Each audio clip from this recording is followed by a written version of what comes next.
Hey, welcome back, everybody. It's time once again to meet our community. Our community podcast brought to you by the Orange County Hispanic Chamber of Commerce and Orange County's only community radio station. With the man who's out in the community all the time, he's going to prove it today, Ruben Franco. Welcome, sir. Thanks, Paul. Appreciate it, because our community is your community. We love this name of this podcast. Appreciate it. And we have a spectacular guest on. You got the new guy. We got the new guy. The buzz is going through town. Like weeks into the job, I believe. Christapher Bess, the new district director for our Small Business Administration, which is a very important role here. And we work closely with the SBA, obviously, because we run an SBDC, which is part of our SBA funding that we get to run it, to charge no charge to any of our clients to provide the services that we do. So we're very fortunate to be part of that, part of the SBDC and part of the SBA network. But Christapher Bess is our guest today, father of 3, former Marine, 20 years in the Marines. Yes, so sir. We're going to let him talk for now. I'd like to let our guest talk. But Christapher, welcome to the show. Tell us a little about yourself personally. Absolutely. Pleasure to be here. So started off in the Deep South. I grew up between Georgia and Alabama, so raised on it takes a community to bring everybody up, and the mentality of no kid needs anything, which was amazing. Helped me become an absolutely better father than I would have ever thought, just understanding that. Yeah, started off in the South doing blue-collar work, plumbing, electrical, being a gopher for construction. So you're my new HVAC guy then. Yeah, I've done that, some on my own, maybe not the best. It was more so I loved the landscaping. That was having the privilege to build a few football fields and soccer fields for high schools back in my hometown, and everything was pretty amazing. But yeah, after that, realized I was not ready for school at the time after high school. So I went in and enlisted. I was going to be in the Navy, and then the Navy recruiter was late. So the Marine recruiter came over, and it was probably the best missed 45 minutes ever, just waiting for something to happen. Yeah. And yeah, easy sign up. And then here I am 20 years later after a full career, which was the most challenging and amazing experience of my life. I was humbled every single day of what we were able to do to just help others and just everybody I was able to meet. Normally, we all hear bad stories about people and their recruiters. No, the recruiter did not lie to me. I was able to travel. I had the privilege of about 12 plus different countries, and I've lived in 4 or 5 different states throughout the past 20 years, and it was just a truly amazing experience that's helped me see the world and everybody in it in just such a better light. Thank you for your service. We can't get by or along as a country without people serving, and you serving for 20 years is amazing, and we appreciate your service. You're also a father of 3. Tell us a little bit about your family. Yeah, I have 2 boys and a girl, so being a girl dad changes everybody in ways you didn't expect. I know my daughter just got married this weekend. So. I heard. So, congratulations on that. Definitely a girl dad, yeah. Mine's 11, so I got a little ways for that, hopefully. It goes by fast, though. Believe me. My oldest, Briar, he's 12. He'll be 13 in October. It's crazy. He's already 6 foot tall. About 170 pounds, at about to be 13, and he's already taller than me, which he makes every opportunity to stand behind me and just stand there and prop his arm up on it. Good for him. Amazing. Then my daughter, Quinlan, she's 11, and then my youngest, Barrett, he just turned 8 earlier this month. So they're all about a head off of each other in height right now. So it makes photos great. Sure, yeah. Clothes shopping's a little bit easier for my oldest because he'll just wear my stuff now. So. Yeah, until he grows out of it. Yeah. It sounds like he's on a path to grow out of it. Yes, very quickly. And we're not sure where it came from. Yeah. Somewhere back in the history. It skipped some generations, but yeah. Absolutely. But no, it's the greatest experience ever. I couldn't be more thankful to have been given the opportunity in this world and in this life to be their dad. Yeah. That is by far the greatest accomplishment that I can ever hold to my name. I think to me, same thing. So personally, that's the biggest accomplishment in life is raising kids. It really is. I think Jackie Onassis said it. I think she might have said it best, something about it. Like, if you mess up raising your kids, then I forget the exact quote, but it was just like, that's the most important job you have, right? That you're blessed by God to be able to raise kids. So. Absolutely. Can I make one point here? Sure. In the promo material they sent over, because I have to type all this in. Sure. I smiled, because everybody starts with, I'm the director of this. I studied here. I did this. And way down at the bottom, they say, I'm married and I have 3 kids.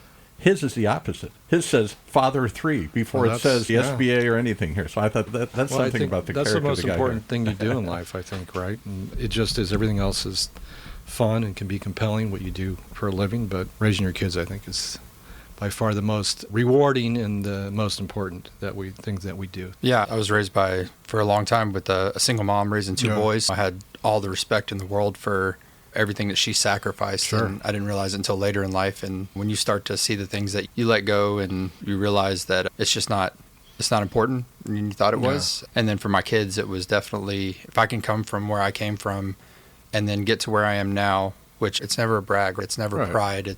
I tell my sons that all the time, and my daughter specifically, it's not pride, it's proud. Just be proud of it's okay to be proud of what you've accomplished. Sure. And everybody will look at you and they'll judge to where you are, but it's a different type of person that'll actually ask how you got there. So in your high school yearbook, it didn't say future district director of the OCIE SBA? My hair was probably some different colors. I had some hardware in. And it's great that the 90s is coming back as far as fashion, or has come back, because now my kids are wearing and listening to the music of what I was at that age. And they're like, Dad, you're just not cool. And I pull out an old photo from high school, and I'm like, you're wearing probably what I had on, probably from the same store. But no, it was definitely not on my bingo card at the time of what I would have thought or where I could be at. But man, it's been such a humbling and an amazing experience, and I couldn't be more thankful for the opportunity and everybody that's helped me get here. That's great. What you mentioned, you were raised somewhere between Georgia and Alabama. What's in between Georgia and Alabama? Well, apparently not much. Yeah. There's some beautiful nature and some communities and people out there. It was close to the Atlanta Motor Speedway in Georgia is where I was raised. So a lot of experience there, just amazing events and the community. And then early in my teenage years, I went over to Alabama. We moved over there, and that's where I was exposed to Alabama football and the SEC truly. Sure.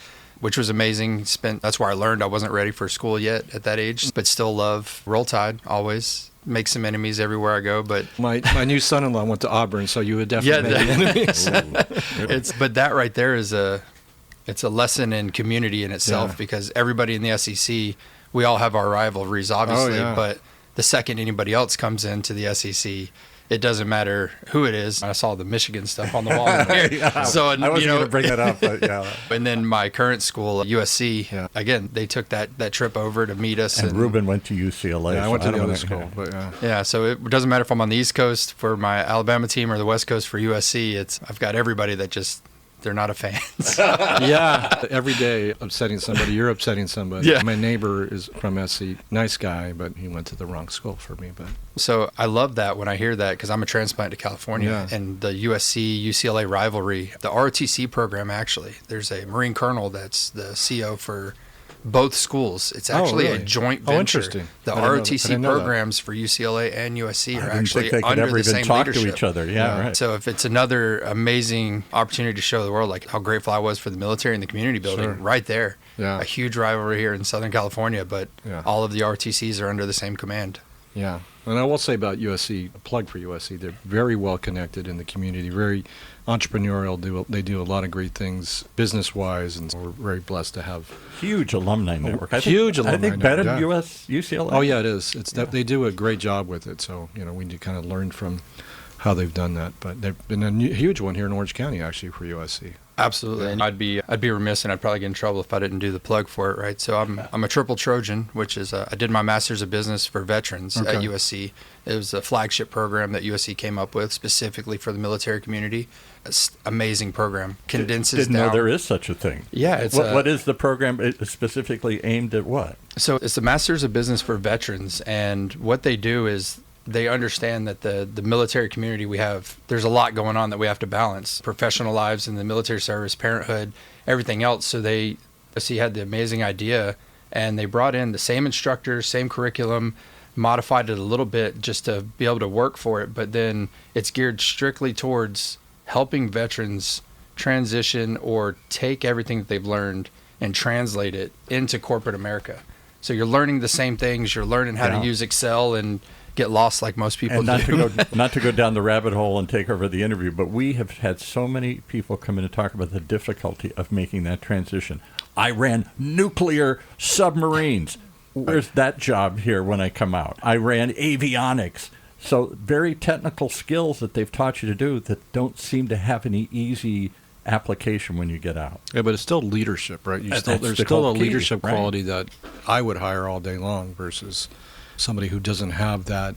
We talk about football and all that kind of stuff, and you look at the rise of Indiana, and what they've done as far as recruiting goes is they're looking for people who played 12 games, 24 games. It's not necessarily the 5-star, but it's people who have the experience. And obviously you had experience in what you did in the military, and there's other military leaders who've done it too. So I think those are great people to hire, without a doubt. Oh yeah, I may be biased for it, right? Obviously, yeah. But it's people don't really see the military community, as far as I've seen during my own transition, and help coach and guide and mentor others that have gone through it or are going through it or about to be. Just understanding that what they have, the hard skills, the soft skills, they have to translate it, right? That's the biggest hurdle, is understanding everybody has their own encyclopedia of acronyms they're going to have to learn, and you have to learn how to navigate that space. It's not a given, right? And that's one of the biggest caveats I try to. But we have had people come in and say that in some sense they felt behind. I went and served for 10 years, for 20 years, for a couple of tours, and everybody else went to college and got a job and started getting a resume. And so they come out feeling like in the business world, I'm behind my fellow classmates here. Yeah, that's a huge challenge that we go through. Thankfully, there are a lot of programs set up inside all of the military services and branches where you can get certifications, you can go through and be entrepreneurially trained, you can learn business, you can, in the cybersecurity world, there's a lot of our jobs that you have to have these certifications to be able to do it. And they're the same across the industry, whether you're in service or out. They're the same certifications because you're working in the same stuff. And I'm with Ruben. I can teach somebody to do what I do, to move the board and to edit and other sorts of things, run podcasts. I can't teach them how to think. I can't teach them how to lead. I can't teach them how to react under pressure. That's what you guys have. That's where I think we're behind. When we Way behind. We call it the cool and the calm, or the calm and the crazy, right? Yeah. There's different. It's all context. You have to remember that. But when there's a lot of these men and women that are putting themselves in this position, the other side of their decision could be life or death. Right. And that versus meeting a quota coming up on Q4 where you have to get those licks, couple of deals in, or you have to move this inventory. That's not life or death? They want you to think it is life or death. Some of the managers make it life or death, but yeah. And so that, just understanding how they can step back, the thinking fast, thinking slow, balancing it is really where they shine. And it was an amazing point.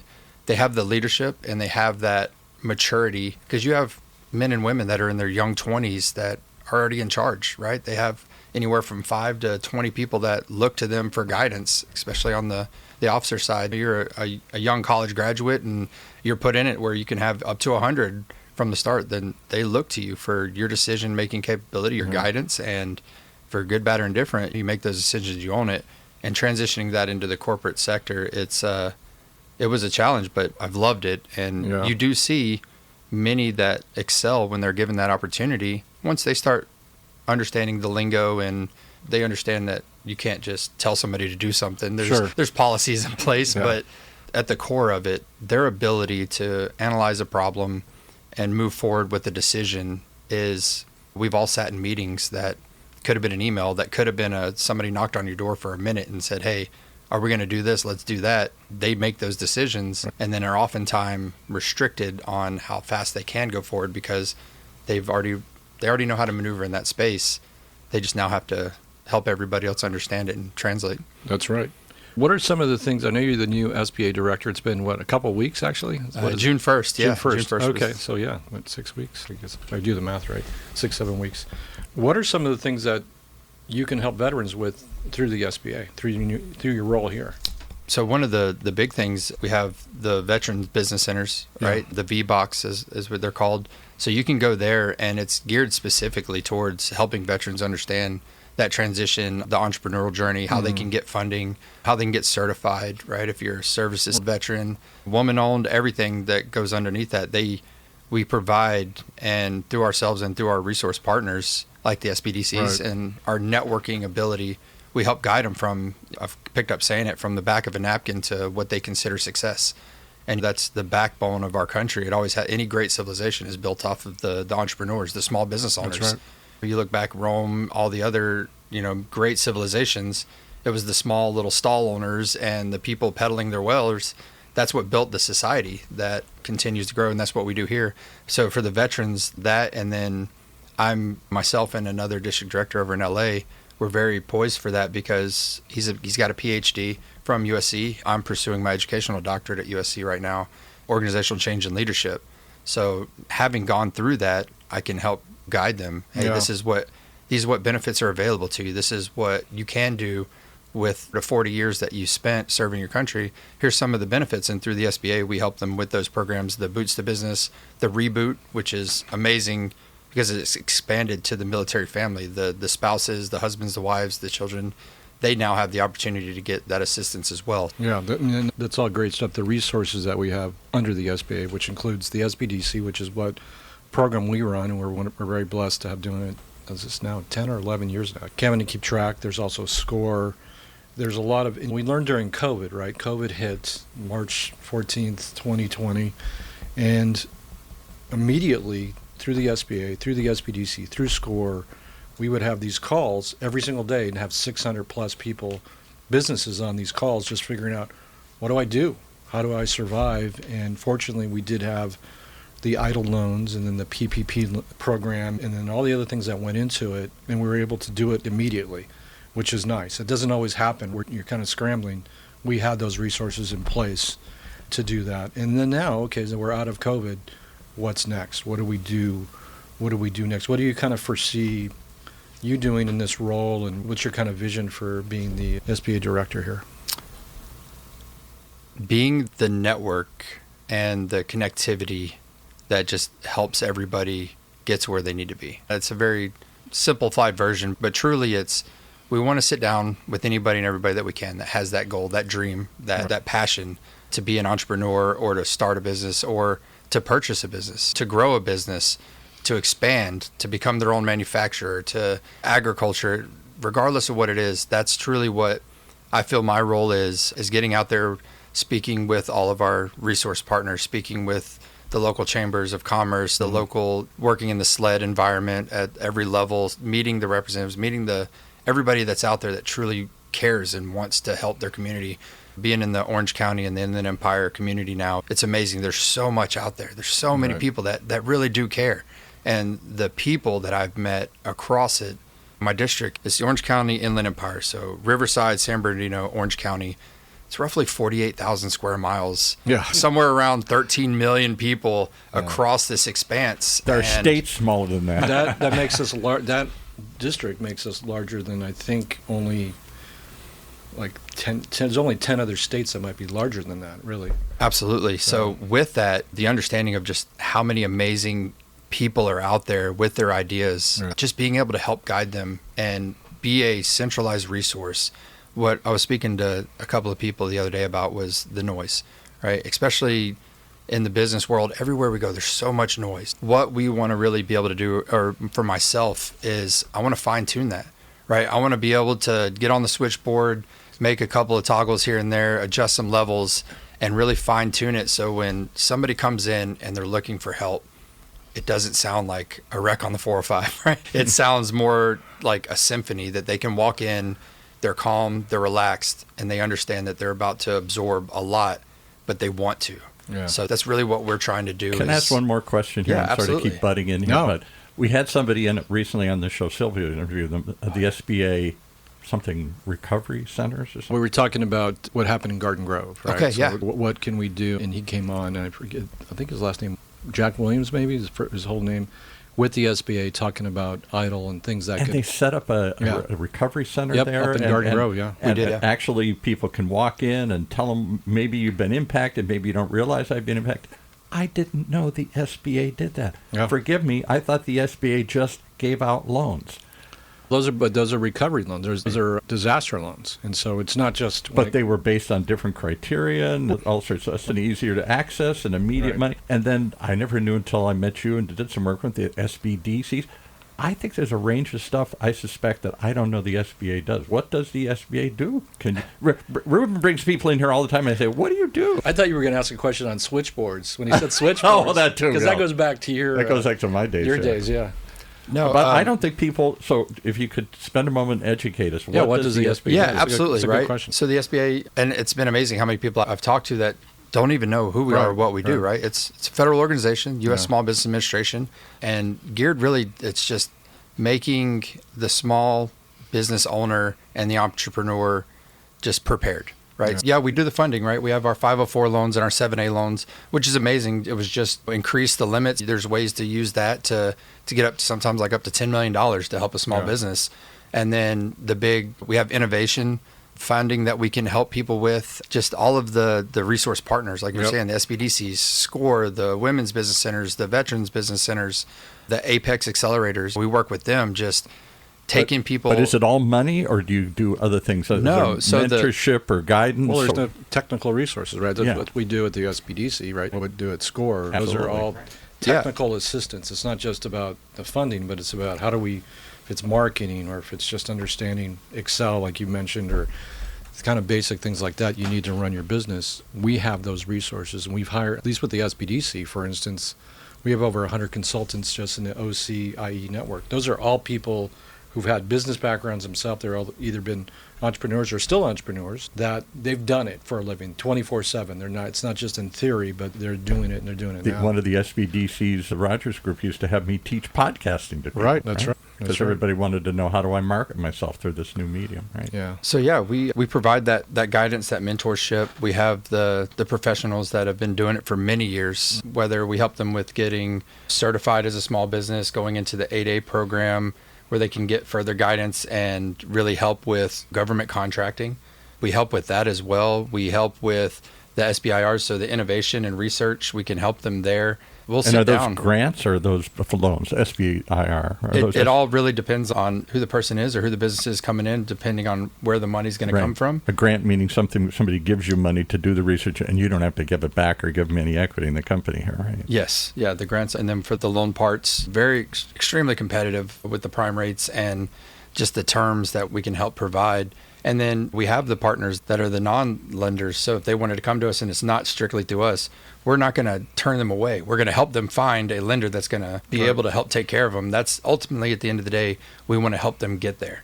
And that's truly what we want to do. We also help with business models, business plans, understanding their cap table, understanding their COGS, right? The cost of goods, all the small things that happen on the backside that really business owners, they have the idea, they have the passion, the drive, and they might go get that startup, and then they realize everything on the backside that really, and that's where we try to come in and help fill all of those gaps through our own experts and then with our service partners. So yeah, we do so much, and it's been amazing. We can help with international trade. We can coach along that. That's right. We Yeah, have an absolutely. international trade group run by my former consultant and now director, Manal, who runs that very heartily, along with the women business centers as well.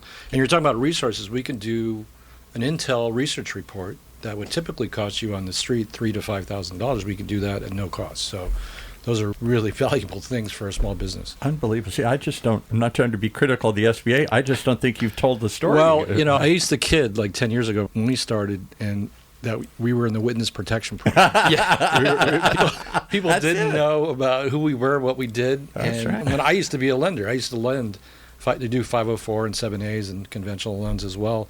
And I didn't know everything about the SBDCs and SBA and stuff, even though I was a lender.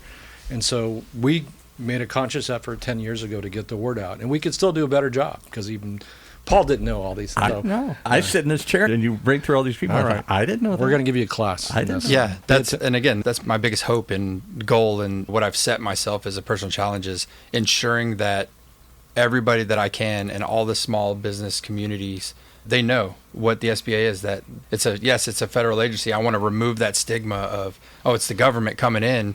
Yeah, it's the government coming in such a fantastic way. Yeah. I myself was a child of the SBAs and the SBDCs. And when I went through and was doing one of my first small business ventures, just truly knowing how to, again, hear what can be done for me without just the noise and getting overwhelmed. That was the biggest thing. Yeah. Everybody tells you about so much that's out there that can help you with the state level, the federal level, counties, they're willing to help you. Most people they're not as willing to go out and ask for help. That was something I had to overcome. They feel stupid. They don't know what.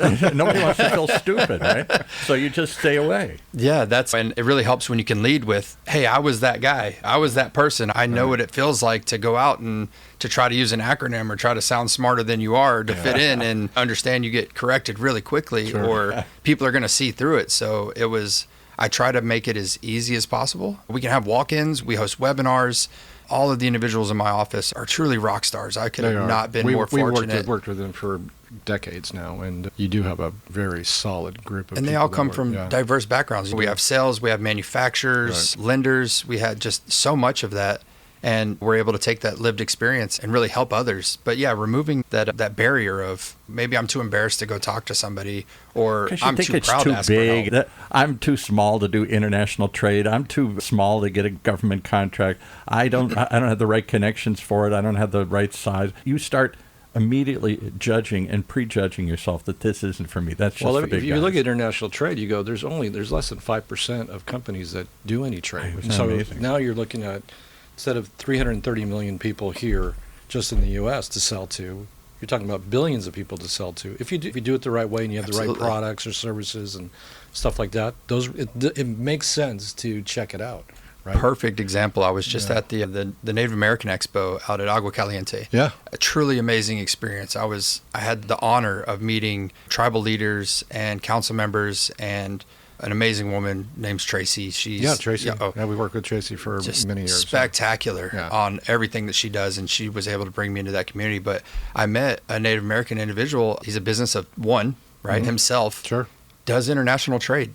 He is exporting hay and other agriculture, and completely took a roundabout way to get to that understanding. But he is a dad himself, a girl dad, two girls. But he himself, Blake, is out there doing international trade, was helping himself, teaching himself, and then was able to use some of us as our resources. But yeah, that right there, he's a man of one, like a business of one, and he's out there doing international trade. How many others are immediately saying, I can't do that? Yeah. They can if they want to. It's not even the one. I truly feel that so many out there have the capabilities of doing it. Yeah. They really do. And I use myself as an example. And again, it's not a pride, it's a proud thing. I came from not a lot coming up, watching a single mom struggle, and then to be able to make it through the 20 years in the Marine Corps, which there's so many others that have done so much more than me. And again, it's completely humbling to just be considered myself in that same community with them.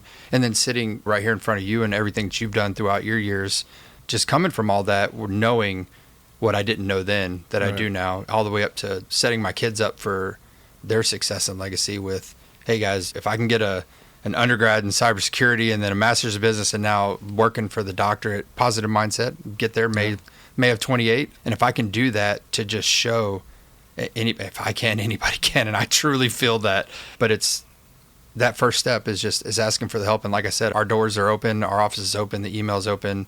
You can go to SBA.gov. You can find the different district offices. And we're very poised in Southern California. Just amazing group of district directors that have taken over. All three veterans, and they understand that need and that desire to help others. We're getting paid to do something that we loved to do while we were in service, and now that we're out, it's truly astounding. And again, wasn't on the bingo card in high school of voted most likely to work for the SBA. Yeah, those things aren't out there, but that's truly where some of the greatest stories in this community have come from. And it is the Orange County Inland Empire community. So many just astounding individuals, men and women, young men and women too, that have blown my mind for everybody that I've had the opportunity to speak to and hear what their passions are, how they want to help. And I'm humbled. I'm humbled to be here, to be given the opportunity to help.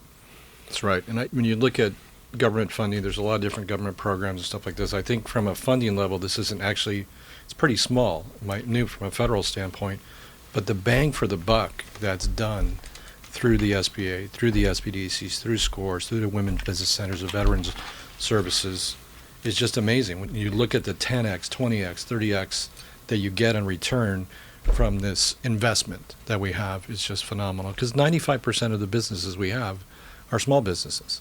Absolutely. And that's pretty much what our focus is. And the big thing about the SBA I like to put out there, right? It's that non-dilutive funding. When most small businesses are starting up, or the young entrepreneur, right, they're going to the friends and family first to try to get the backing or what they have and have saved up. And then normally they watch shows on TV where it's, hey, go talk to this billionaire and have them sell part of your dream away. And there's nothing wrong with the private equity out there and help people get there. But for most, it's their dream, right? They don't want to sell part of their dream away. And we can help them with that. And that's truly what I like to remind people as well, is that you don't have to go out and beg others for money. You can go through the lending process. The SBA is there to try to help as best as we can so that you're not selling away part of your dream to achieve your dream. That's right. You can get a 7A loan or a 504 loan if you want to buy a building and create some wealth for your family and that kind of thing. And those are all good things. So where do we go to learn about all these things here? I'm ready. Sign me up. No, absolutely. Like I was saying, SBA.gov. It's super simple to get to, fairly intuitive to navigate through the site. The drop downs are easy to find what you're looking for. And then, again, your local district offices, we have them spread out. OCIE right over in LA, we have one down in San Diego, and then all of our resource partners, we all will really just help you navigate where you want to go to. But yeah, SBA.gov is the quickest way to jump on there, find your local district office. Call, walk in. We love having people walk in so we can just sit down and break up the monotony of being in the office, and that it gives them a safe and comfortable space to come in where maybe they don't want to go out to an event, maybe they don't want to sit on another webinar. After COVID, everybody wants to get back out and be around people and engage. Yeah. So we give them that opportunity. Yeah, just walk into your local district office, and I would hope that it would be as open and willing to receive you as everybody I've met so far. I know we will always welcome somebody to come in, and if you don't get us on a phone call, leave a voicemail, please. We will call you back. We absolutely will. Yeah, it's amazing resources. We've always appreciated the partnership we've had with the SBA, and we look forward to working with you and the rest of the staff that we worked with for many years, and all the resources that are provided to our small businesses. Because for us, that's what we do 24/7 is help small business. We work with a lot of big businesses too because they support what we do, and we're very blessed to have that as well here in Orange County. We have a lot of good partners that we work with, but we're looking forward to working with you. Any last thoughts you'd like to share with the audience? Yeah, that brought up a great point. We have a mentor protege program as well, to where other businesses that have made it out of that small business demographic and are now wildly successful, they have the opportunity to coach and guide and mentor and bring a small up and coming business in.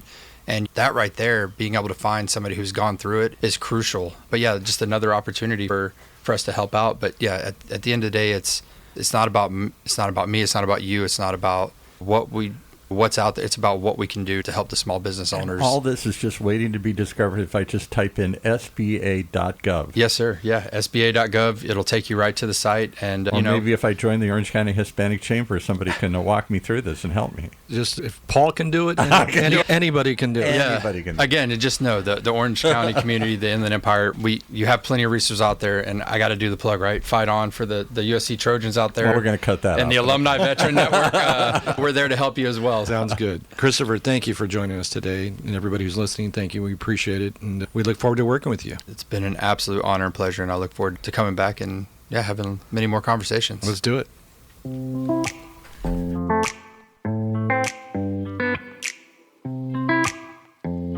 Wow, I'm typing it in right now. If you're not, I'm going to get there first. SBA.gov. Apparently there's a lot to learn, just like there is here on our show, our community podcast, because our community is your community, powered by the Orange County Hispanic Chamber of Commerce, and Orange County's only community radio station, OC Talk Radio, streaming live from our studios here at the University of California, Irvine's BIA Applied Innovation Center.